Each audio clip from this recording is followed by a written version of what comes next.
Shalom, shalom, boa tarde. 15 de Iyar, 5.784, a contar da criação.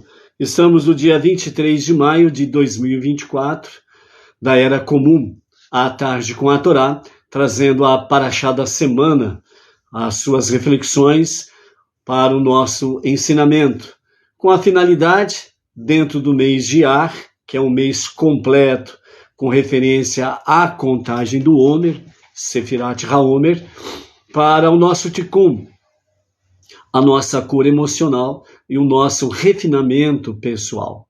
Então, por isso, amados, com a graça de Hashem, estamos aí no 5º dia da semana, é o 5º dia para o Shabbat. Ao pôr do sol de hoje, até o pôr do sol de amanhã, estamos aí em Erev Shabbat, né? A véspera de Shabbat, ok? Nós estamos na Parashá da semana Behar, né? E dentro da nossa Parashá Behar, nós estamos aí no nosso ciclo 5.784, é a 32ª porção dos estudos, e dentro do livro de Levítico é a 9ª porção, né? Então, essa semana nós temos o capítulo 25 e o capítulo 26 até o verso 2 para a reflexão de Behar, ok? Que, né, na presença, realmente falando, né, presença divina, né? Hoje nós estamos aí com a nossa rinite atacada desde ontem, né, e temos aí algumas interrupções. E os amados vão desculpando aí pela rinite alérgica aí, ok? A manifestação divina para o nosso mundo inferior, ela passa pelas 10 Sefirot, né? Conhecida como as emanações de Deus, atributos, manifestações divinas. E normalmente nós a conhecemos como Shekhinah, né, a presença divina. A Shekhinah, ela é derivada da palavra Shochen, que significa habitar dentro. Então, a Shekhinah, ela é Deus, porque Deus habita dentro da Shekhinah. Ou seja, nesse sentido, como Shekhinah, a presença divina, então nós temos aí realmente a presença divina através da Shekhinah, porque Deus habita dentro da Shekhinah. A Shekhinah é Deus, a Shekhinah é presença divina. Numa linguagem simples, humana, para compreendermos, né? Como o eterno, ele é Ein Sof, né? O infinito, aquele que é sem limites, ele foi da sua vontade, revelar-se a esse mundo inferior através das 10 emanações, conhecida como as 10 Sefirot, né? De forma Shekhinah, né? Segundo os nossos mestres, fala que é uma forma mais simples, por assim dizer, da revelação divina para que o nosso universo possa suportar, e principalmente o nosso planeta, o planeta Terra, que é o mundo mais inferior de todos, né, possa suportar a Shekhinah, a presença divina. Ou seja, dentro desse aspecto,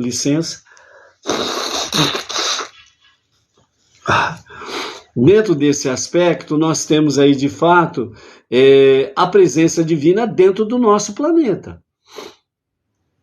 Mas para que ela seja conhecida, manifestada, revelada, é preciso que os Bnei Israel e os Bnei Noach, os filhos de Israel, os filhos de Noach, né, possam estar, os judeus vivenciando, né, dentro da sua realidade, depois da destruição do segundo templo, né, os 613 mandamentos só se cumpre dentro da terra de Israel, né, mas de acordo com a possibilidade, né, os mandamentos que podem se cumprir tanto atualmente em Israel como fora de Israel, eles viverem esta realidade, e os Bnei Noach, os não-judeus entre as nações viverem essencialmente as 7 leis de Noah, ou as 7 leis universais, as suas ramificações, da melhor forma possível, para que, de fato, né, a Shekhinah, a presença divina, seja cada vez mais real, mais presente, né, e vamos assim, ombro a ombro com o povo judeu, trabalhando, labutando, transformando esse mundo para ser a moradia de Hashem, ok? Então, esse é de fato a nossa tarefa suprema dentro desse universo todo aqui, ok? Os nossos sábios, né, sobre a nossa Parashá Behar no monte, traz para nós, sem sombra de dúvidas, sobre a questão, né, daquilo que de fato Deus ele ordenou no Monte Sinai. E dentro desse aspecto, daquilo que Deus ordenou dentro do Monte Sinai, então nós temos aí exatamente as 620 letras, né, conhecidas no hebraico dentro do Aseret Hadibrot, popularmente os 10 mandamentos, ok? Então, nesse sentido aqui, então os nossos mestres dizem assim: as 7 mitzvot, os 7 preceitos, as 7 ordenanças, as 7 leis de Noah, as 7 mandamentos universais, elas foram dadas aos Benei Noah, né, aos povos não judeus, as quais lhe garante o Olam Rabá, o mundo vindouro. Elas devem ser cumpridas por eles pelo fato de terem sido ordenadas na Torá por intermédio de Moshe. Caso eles a cumprirem somente por serem, né, mandamentos lógicos e compreensíveis dentro da ética e da moral, e não da espiritualidade, né, da questão espiritual, né, não estarão incluídos entre os Hassidei Umot Haolam. Hassidei o Monte Haolam, que significa os justos dos outros povos, como escreve Maimônides, né, em Hilchot Melahi 8:11, né? Os amados vão desculpando aí, mas com essa rinite alérgica, já tomamos antialérgico, mas está forte desde ontem para cá, e vamos tendo essas interrupções aí, então os amados desculpem aí. Então, se os não-judeus, né, entre as nações, cumprirem os 7 mandamentos apenas por serem questões de cunho lógico, ético e moral, realmente não são considerados justos entre as nações, né, ou justos dos outros povos também, que garante essa expressão, né? Então, não teria parte no Olam Rabá. Eles estariam apenas fazendo aquilo que é de forma moral e ética e pronto, né? Mas o próprio Shemot, o próprio livro de Êxodo, mostra para nós realmente que a Torá, né, o Aseret Hadibrot, que é a forma simplória, por assim dizer, de toda a Torá, né? Então ela foi dada de Deus para Moshe, Moshe para o povo judeu, de Moshe para as nações. Então, os 7 preceitos, ou 7 leis de Noah, ou as 7 leis universais, ela foi ordenada por Deus através de Moshe. Se nós tivermos isso como cunho ético, moral, mas principalmente o espiritual, que é uma ordenança de Deus através de Moshe, então aí sim, né, nós somos chamados de Hassidei Umot Haolam, um justo entre as nações, ok? Então, por isso, não seria o mesmo se as mitzvot não houvessem sido transmitidas por Deus no Monte Sinai por intermédio de Moshe. É isso que nos garante a continuidade do seu cumprimento nas gerações, né, desde Moshe até a presente data e até a revelação do justo Mashiach. Prova disso é que não houve continuidade nas famílias dos inúmeros discípulos, né, de Shem e Ever.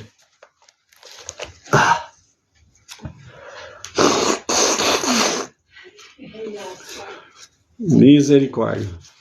Vamos em frente. Então, não é correto, né, cumprirmos as mitzvot por acharmos que elas sejam lógicas ou por serem saudáveis, né? Cumprimos as mitzvot pelo fato de terem sido transmitidas por Deus a Moshe e Moshe para as nações, né? Então, a consequência desse procedimento, né, errado de apenas estar achando que é uma questão apenas ética e moral e não espiritual, é um cumprimento errado isso, né? Então é um cumprimento que não está de acordo com a vontade divina.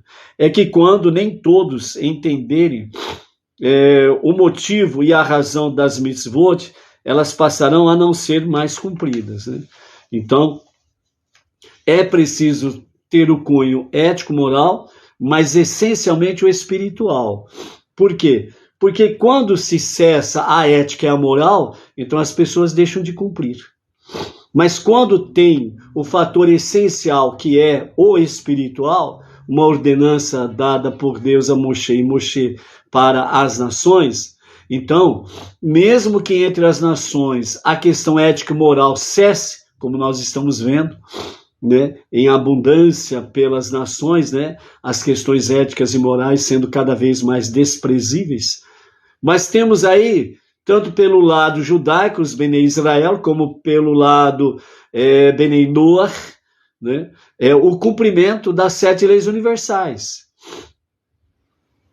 Então isso, né, pelo lado judaico, o povo judeu, mesmo sendo uma minoria, ou uma parte considerável do meio judaico, vivendo a sua vida religiosa de acordo com o padrão da Torá, e os Benei Noach vivendo numa boa parte entre as nações as 7 leis universais de fundamento de Torá.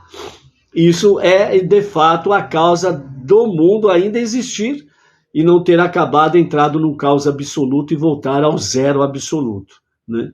Então, por isso que você ainda vive, você ainda existe, e o mundo ainda está existindo, por causa dos Benei Israel e dos Benei Noach, que estão vivenciando as 7 leis universais, ok? Então, quando cumprimos as mitzvot unicamente por terem sido transmitidas por Deus, para que se faça a sua vontade, temos a garantia de sua continuação em todas as gerações, até aqui e até a revelação do justo Mashiach. Isso os nossos olhos estão vendo há mais de 3.300 anos, né, a realidade desses fatos. Mas a partir da década de 60, 70, com a liderança do nosso Rebbe Menachem Mendel, né, os olhos judaicos voltaram para os não-judeus, trazendo realmente a questão das 7 leis universais, as 7 leis de Noach. Então, por isso, o monoteísmo com fundamento judaico e orientação rabínica para os Benei Noach é de fundamental importância para que vivamos a vontade divina. Então, por isso, o judaísmo vivo e crescente vem sendo transmitido de pais para filhos e para todas as gerações, até mesmo em comunidades que foram obrigadas a abandonar seus países de origem no decorrer da diáspora, principalmente desde o ano 70 da nossa era comum, quando as legiões romanas dizimaram mais de 1 milhão de judeus ali em Jerusalém e destruíram o segundo templo. Reorganizaram-se e reergueram-se em outros lugares, sempre dentro do espírito da Torá e graças à sua fé absoluta no Todo-Poderoso El Shaddai, né? Então, essa ideia que devemos cumprir as mitzvot pelo fato de terem sido transmitidas por Deus através de Moshe no Monte Sinai, né, traz para nós a questão essencialmente espiritual.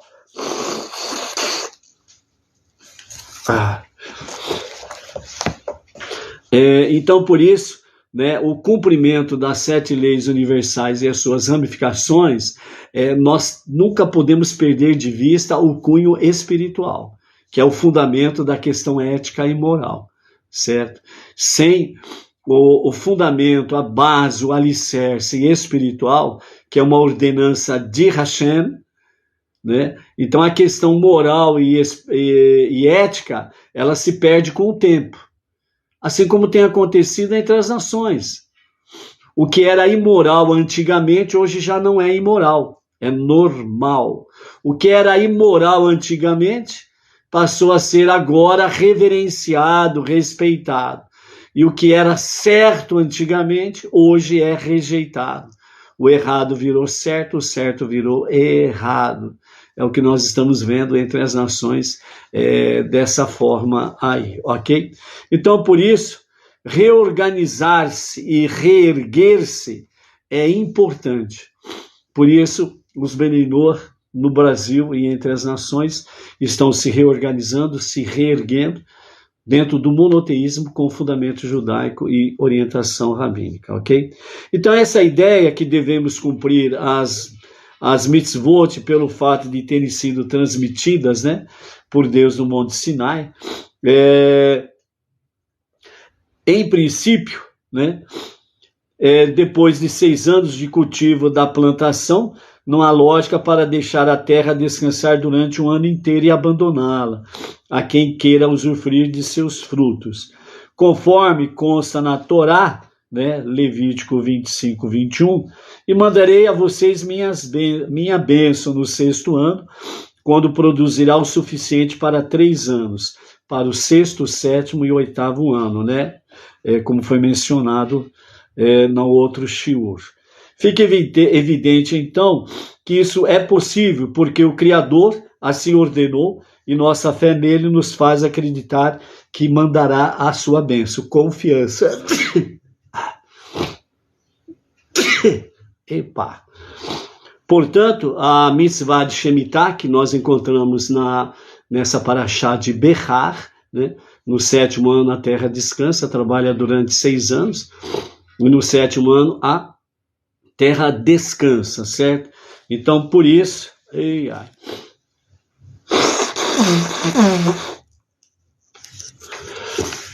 Os amados aí, desculpem, mas a rinite alérgica tá brava aí desde ontem, misericórdia. Então, essa mitzvah de Shemitah, trabalhar 6 anos e no 7º ano a terra descansar, tomar uma posição de humildade e confiança. Humildade no sentido de reconhecer que somente o Eterno é, de fato, o único El Shaddai, o Todo-Poderoso, e confiança no sentido de que ele proverá, né, no 6º ano, ele proverá, de fato, uma benção tal que a produção ela vai durar no 6º, 7º e 8º ano. Né? Pela lógica, no 7º ano a terra vai descansar, porque trabalhou 6 anos. Dentro dessa questão de 6 anos, significa que a terra chegou no seu limite, no 6º ano. Então, o 6º ano, da forma lógica, a terra está fraca. E a terra estando fraca, significa que ela não vai produzir bem. Mas vejam que o Eterno diz, no 6º ano farei produzir de tal forma que perdure para o 6º, 7º e 8º ano. Então aí é onde que nós encontramos o que o nosso Rebbe Menachem Mendel traz para nós, de fato, o quê? Traz para nós a força dos fracos. Aí é que está o detalhe, a força dos fracos. Então, o nosso Rebbe, ele diz da seguinte forma, quando Deus ocultou a sua presença logo após que Adão e Havá comeram do fruto da árvore do conhecimento, limitou esse ocultamento a 6.000 anos. Ou seja, o ocultamento de Hashem está dentro da história da criação dos 6 dias. Dentro da história da criação dos 6 dias, nós temos 6 milênios, a história da humanidade, onde o ocultamento de Deus é uma realidade desde então. Mas segundo os nossos mestres, segundo os nossos sábios, certo? Para este sexto milênio, ou seja, ante a iminente revelação do justo Mashiach para o sétimo milênio, certo? O que acontece? Acontece exatamente uma bênção tal no sexto ano, no sexto milênio, para que haja de fato fruto, ou bênçãos, ou a terra produzindo os seus frutos, que garanta realmente subsistência para o sexto, sétimo e o oitavo ano. Então, dentro desse aspecto, o nosso Rebbe está trazendo para nós que antes de podermos merecer que venha a era messiânica, os dias de Mashiach, além disso, no mais tardar, no início do sétimo milênio, teremos essa bênção tal.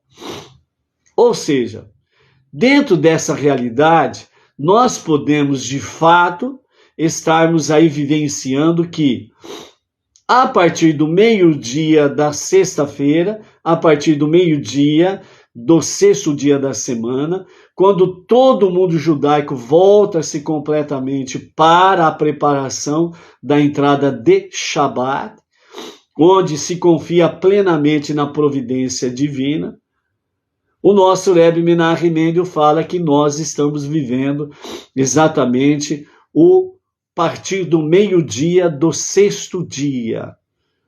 Nós estamos no sexto milênio e nós já passamos muito mais além do meio do sexto milênio para o sétimo milênio, certo? Então, nós estamos aí no ano 5.784 do sexto milênio, já passamos muito do meio do período, então nós estamos muito mais próximos dos dias de Mashiach do que o dia de ontem. Então, nesse momento, como diz aqui o nosso Rebbe, o mais tardar, caso seja realmente da vontade de Hashem, o início do sétimo milênio é onde que nós teremos totalmente os provimentos para o sétimo e o oitavo milênio. Dentro dessa questão, significa que Mashiach, ele pode se revelar a qualquer momento, agora mesmo, amém, vem amém. Então nós estamos assim, dentro de uma linguagem esportiva que todo mundo entende. No segundo tempo, já deu 45 minutos, o jogo era para acabar, mas aí estão aguardando o juiz, ele que vai decidir se ele vai terminar daqui a 30 segundos, 1 minuto, 2, 5 minutos, etc. e tal. Então, na realidade, amados, né, Dayan Haemet, que é El Shaddai, Hashem, o Todo-Poderoso, ele é que está, entre aspas, com o apito na mão. Já passamos dos 45 minutos do segundo tempo, por assim dizer. Ou seja, nós estamos realmente além do tempo normal para a revelação do justo Mashiach. Então a nossa redenção, a redenção dos Benei Israel, a redenção dos Benei Noah, a redenção dos 4 reinos, é para acontecer exatamente a qualquer momento mesmo, sem sombra de dúvidas. É isso que o nosso Rebbe está dizendo. Então, como nós vimos no shiur sobre Sefirat HaOmer, os acontecimentos negativos e os acontecimentos positivos ante a iminente revelação de Mashiach.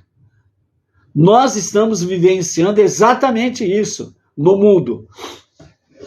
Acontecimentos extremamente negativos, mas nós estamos vivendo momentos extremamente positivos, onde o estudo da Torá, o estudo das 7 leis universais estão realmente a todo vapor, não só no Brasil, mas como no mundo, nas nações. O povo judeu está cada vez mais forte no seu retorno realmente a Israel, a terra prometida, e o seu retorno ao estudo da Torá. Então, os acontecimentos negativos são para fazer como aconteceu no deserto, quando o povo começou a se lamentar, porque Deus e Moisés tirou-os do Egito, que está lá em Êxodo, capítulo 4. Quando o Eterno, através de Moshe, tirou o povo do Egito, e eles estavam no deserto. E ali no deserto eles começaram a murmurar, aqui não tem água e nem pão. E eles estavam recebendo água e pão. Pão, o maná, descido do céu, e a água que saía da rocha. Então eles se rebelaram contra Deus e contra Moshe, e falaram que não havia nem pão e nem água. Ainda por cima blasfemaram contra Deus, dizendo que o maná era um pão podre. E aí veio realmente a punição através das serpentes ardentes. E o povo começou a morrer. E o povo começou a clamar a Moshe, e Moshe clamou a Deus. E Deus disse a Moshe, faça uma cobra de bronze, coloque numa haste e eleve no ponto mais alto do acampamento. Quem olhar para a serpente será curado da picada da serpente. E aqueles que olharam para a serpente de cobre foram curados. Mas não foi a serpente de cobre que curou eles. Por quê? Porque segundo os nossos mestres, eles nos falam pelo Talmud e pelo Midrash, que quando o povo picado pelas serpentes, eles olhavam para a serpente de cobre na haste, eles olhavam para a serpente, mas eles viam atrás da serpente, acima dela, o céu. Então aí eles entravam na Techuvá, um retorno a Deus para um verdadeiro e genuíno arrependimento. Então quando eles olharam para a serpente de bronze, eles passaram a olhar acima da serpente, o céu. E aí eles então na Techuvá, eles lembraram de que a salvação deles somente pode vir através de El Shaddai, somente através de El Rafa, aquele que cura, o Todo-Poderoso Adonai. Entendeu? Aí houve a Techuvá. Então, na realidade, entre aspas, os pontos negativos que estão acontecendo nos quatro ventos do planeta, entre aspas, são as serpentes venenosas. E é o momento, sem sombra de dúvidas, para que o povo olhe para as montanhas, como diz o Salmo 121, e diga, de onde vem o meu socorro, a minha ajuda, o meu auxílio, a minha salvação? Acima dos montes, acima da serpente de bronze, está o céu. E ao ver o céu, nós recordamos que somente através daquele que criou céus e terra é que pode vir a nossa ajuda, o nosso socorro, a nossa salvação. Então, amados, exatamente esses pontos negativos são exatamente para fazer com que os Bene Israel retornem à sua terra prometida e retornem à Torá. E fazer com que as nações, os Bnei Noach, sejam luz no meio às trevas das nações, para que os povos olhem juntamente conosco para as alturas e façamos juntos a verdadeira Techuvá. Simplesmente assim, para que de fato a revelação do justo Mashiach venha colocar finalmente um ponto final, 100%, plenamente, em tudo que é negativo, destrutivo ou mal.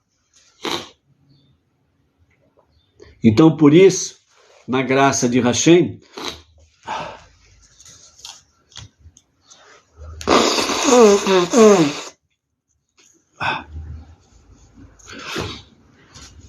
Baruch Hashem aí. Grato, Jonas, pela Refuah Shelema. Baruch Hashem. Então, amados, nesse sentido aí, o que nós temos aqui na continuidade do nosso mestre? Nesse contexto, né, da Shemitah, sabemos que a consciência divina e a força espiritual de nossa geração não podem se comparar com as das gerações anteriores. Ou seja, a nossa geração é muito fraca espiritualmente. Sendo que esse é o caso, perguntamos-nos como pode ser que o sexto ano, o sexto milênio, passado já do meio-dia, o mais fraco e desgastado, é justo aquele que vai produzir suficiente para prover também para o sétimo ano? Como pode a nossa relativamente débil espiritualidade ser aquela que vai introduzir a redenção, quando a espiritualidade muito superior dos nossos santos ancestrais não o conseguiram? Então veja a reflexão aí que somos levados.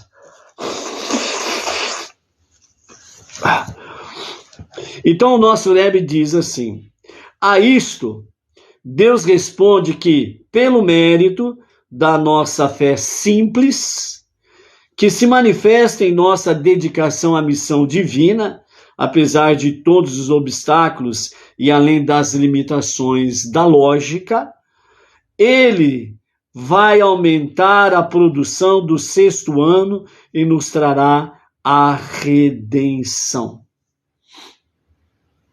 Ou seja, mais uma vez, nós estamos aí no sentido de que olhar para o céu, olhar para cima, de onde vem o nosso socorro, a nossa salvação.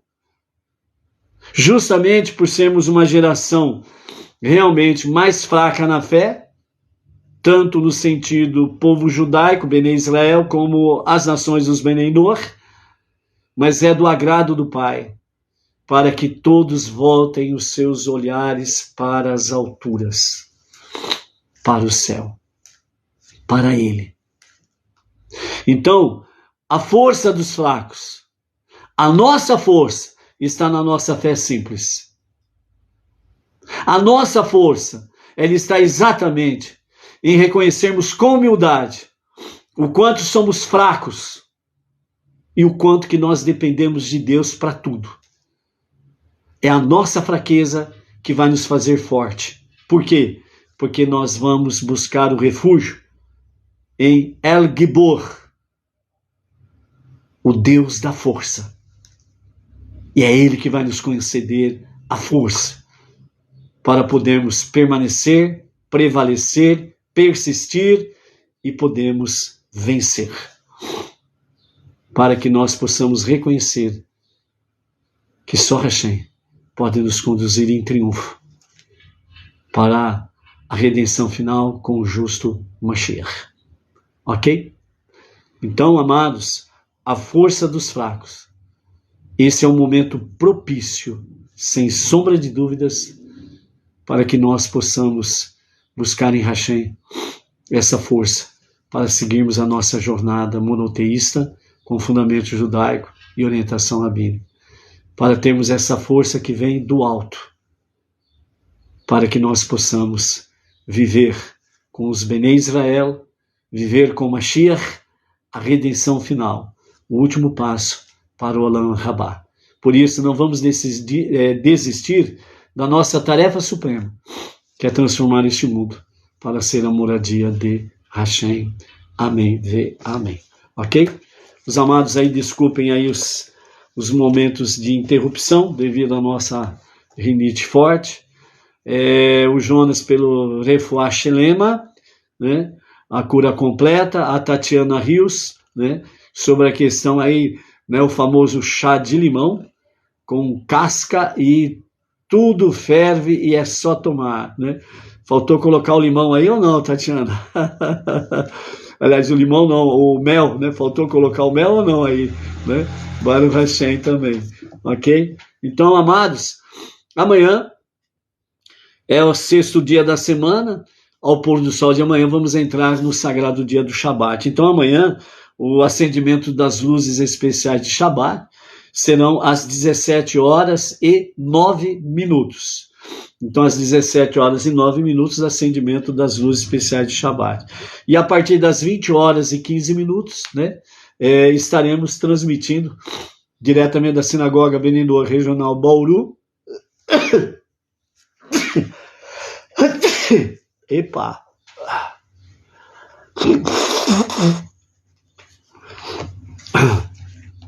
A celebração do Shabat, juntamente ali com o nosso emissário Emerson Felipe da Silva, né, da cidade Sem Limites, Bauru, para o Brasil e para as nações, né?